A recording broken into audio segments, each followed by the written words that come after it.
बिहार बदल रहा है और बिहार आगे भी प्रगतिशील दिशा में बदलते रहेगा।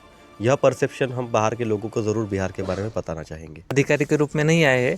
हमारा मैंडेट यही है कि हमें गांव में जाके गांव के लोगों से सीखना है। किसी को आश्वासन नहीं देते कि आपकी समस्याओं का निवारण होगा ही, लेकिन इन समस्याओं से सीखकर आगे प्रशासन में हमें ज़रूर इसकी सहायता होगी, इतना हम निश्चित कह सकते हैं। गांव की एक विशेषता होती है कि लोग सुबह जल्दी उठते हैं और अपना जो घर का काम है वो सबसे पहले करते हैं और फिर खेत में चले जाते हैं। ये दृश्य हर गांव में भारत के दिखाई पड़ ही जाता है।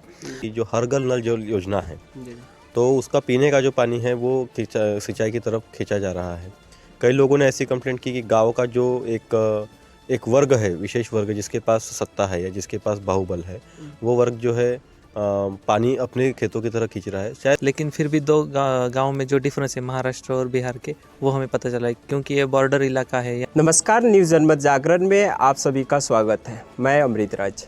अभी हम मोतिहारी पूर्वी चंपारण के उत्तरी जयसिंहपुर पंचायत में हैं और यहाँ हम आज आप लोग को मिलाएंगे यूपीएससी फाइनल कर जो छात्र आईएएस आईपीएस बनते हैं, तो उनसे हम बात करेंगे कि जो LBSNA जो आपको मंसूरी में है वहाँ से सर आईएएस आईपीएस हैं लोग, और इनसे हम बात करेंगे कि आखिर इन लोग का जो प्रोजेक्ट वर्क मिला है गांव में करने के लिए, तो इसमें गांव में क्या देखें और यहाँ की सामाजिक, आर्थिक और कल्चर के बारे में जानेंगे और इन सर लोग से।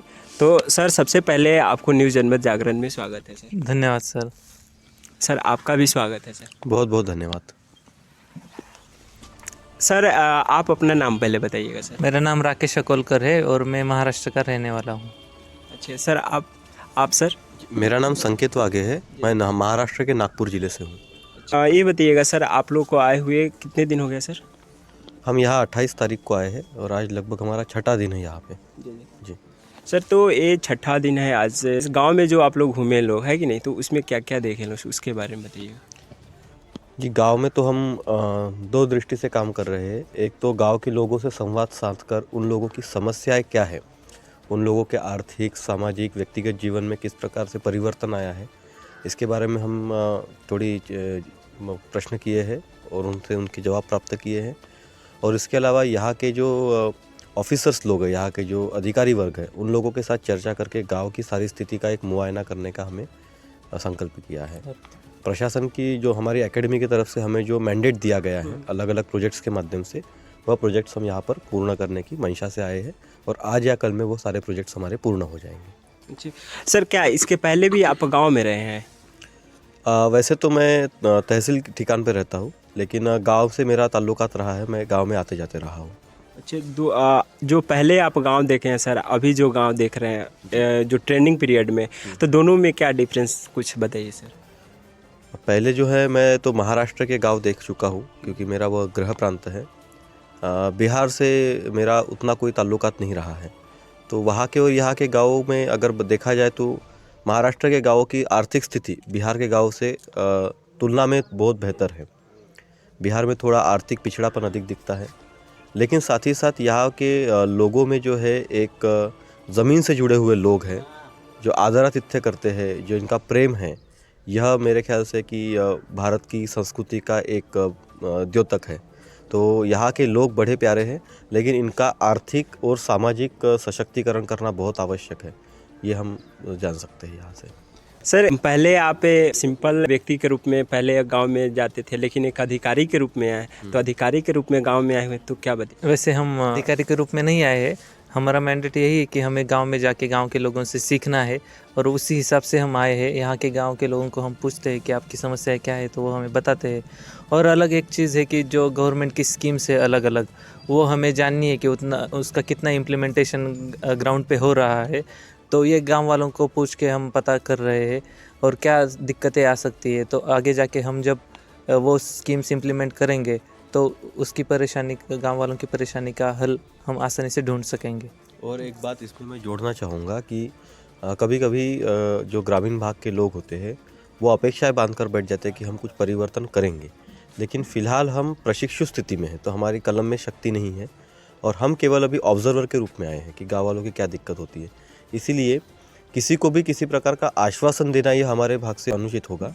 इसीलिए हम किसी को आश्वासन नहीं देते कि आपकी समस्याओं का निवारण होगा ही, लेकिन इन समस्याओं से सीख कर आगे प्रशासन में हमें ज़रूर इसकी सहायता होगी, इतना हम निश्चित कह सकते हैं।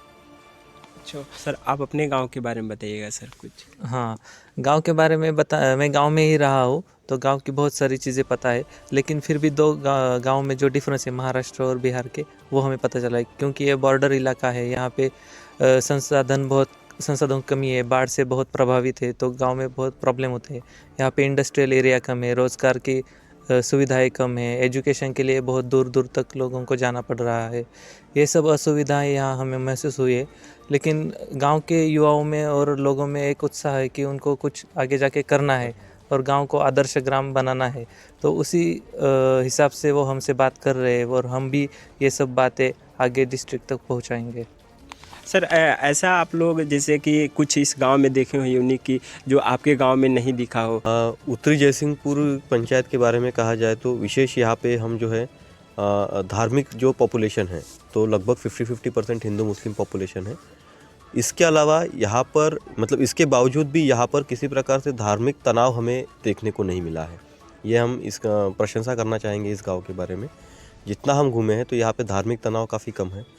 इसके अलावा जो जातीय आधार पर पहले जो भेदभाव हुआ करता था, अभी भी कमोवेश कुछ प्रमाण में होगा, लेकिन बहुतांश प्रमाण में बिहार की जिस प्रकार से इमेज बाहर है उतना पिछड़ापन नहीं है और लोगों की जो है दृष्टिकोण एक प्रगतिशील दृष्टिकोण से हम देख सकते हैं।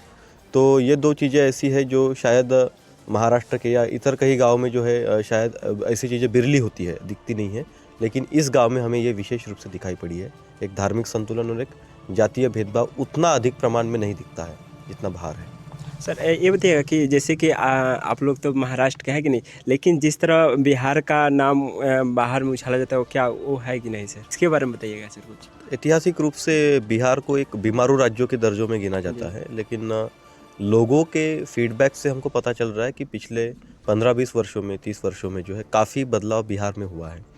विशेषकर बुनियादी सुविधाएं जैसे बिजली हो या रोड हो या गवर्नमेंट स्कीम्स हो, इनके बारे में लोगों को पता है और लोग बड़े जागरूक हैं। हम जब लोगों के पास जाते हैं, मिल रहे हैं, तो लोग अपनी व्यथाएं हमारे सामने रख रहे हैं। इसका अर्थ लोग जागरूक हैं, लोग चुप नहीं बैठ रहे हैं। तो शायद बिहार बदल रहा है और बिहार आगे भी प्रगतिशील दिशा में बदलते रहेगा। यह परसेप्शन हम बाहर के लोगों को ज़रूर बिहार के बारे में बताना चाहेंगे। सर एक और बात सर, क्या है कि जो एक गांव है कि नहीं, तो सुबह में आप यहाँ देखते होंगे कि सर कि सुबह में लोग जो पशु है उसको चारा डालना, फिर वो जो घूरा होता है आग का लाव जलाना, वो सब क्या आपके गांव में सब देखने को मिलते हैं कि इतना सुबह में उठकर ये सब? हमारे गांव में ये सब होता है। अच्छा होता है सर। तो यहाँ पे लेकिन कभी कभार ऐसे होता है कि मजबूरी के कारण होता है कि बहुत बार लोगों के पास शायद गैस ना हो, ईंधन ना हो, इसलिए वो चुरा करते हैं। महाराष्ट्र के गांव में लगभग सब जगह ईंधन गैस चीज़ें हैं, लेकिन एक लोगों को आपस चलो एक जगह पे जाके बैठते हैं, आग के इर्द गिर्द बैठेंगे, तो लोग उसे उत्साह के रूप में मनाते हैं, ना कि मजबूरी के रूप में। यहाँ पर बहुत बार हमें दिखता है कि वो मजबूरी के रूप में होता है। तो लोगों के पास बुनियादी सुविधाएं थोड़ी कम है यहाँ पर। हमारे गांव में भी ये सारे दृश्य दिखते हैं, लेकिन लोग वो उत्साह के साथ मनाते हैं। सर आप क्या देखें सर, जो सुबह में है कि इतना मतलब सुबह में देखने खेत में चले जाते हैं लोग, यहाँ ऐसे आप लोग देखते होंगे है कि नहीं, और सुबह में उठकर पशु को बांधना और अपने अपने काम में लग जाना, तो इसके बारे में कुछ बताइए सर आपके ये गांव की एक विशेषता होती है कि लोग सुबह जल्दी उठते हैं और अपना जो घर का काम है वो सबसे पहले करते हैं और फिर खेत में चले जाते हैं। ये दृश्य हर गांव में भारत के दिखाई पड़ ही जाता है। और इस गांव में कहें तो वो झील का जो नज़ारा था वो बहुत ही सुंदर था। यहाँ पे नेचुरल रिसोर्सेस बहुत ही अच्छे हैं, बस विपदा आती है जब बाढ़ की, तब वो तबाही मचाती है। बाकी नेचुरल रिसोर्सेस में बहुत अच्छा है गांव। और एक जो बड़ी समस्या यहाँ हमें लगी वो थी जनसंख्या बढ़ रही है, इसलिए ये नेचुरल रिसोर्सेस पे बहुत उसका प्रभाव पड़ रहा है, प्रेशर आ रहा है और लोगों की वो पूरी कर नहीं पाती जो भी उनके चाहिए। तो जनसंख्या नियंत्रण बहुत ज़रूरी है, ऐसा हमें लगता है। सर एक और बात सर कि यहाँ आपने देखा होगा कि कृषि के लिए नहर भी है सर, बगल में एक नदी भी है सर, लेकिन फिर भी यहाँ सुखाड़ की भी समस्या थी। इस पर आप लोग देखे कि नहीं सर? नहर है, लेकिन सिंचाई के प्रावधान उस हद तक शायद हर खेत की तरफ पहुँचे नहीं है, हमको ऐसा दिखाई पड़ रहा है। और कई बार ऐसे भी दिखाई पड़ रहा है कि जो हर घर नल जो योजना है, तो उसका पीने का जो पानी है वो सिंचाई की तरफ खींचा जा रहा है।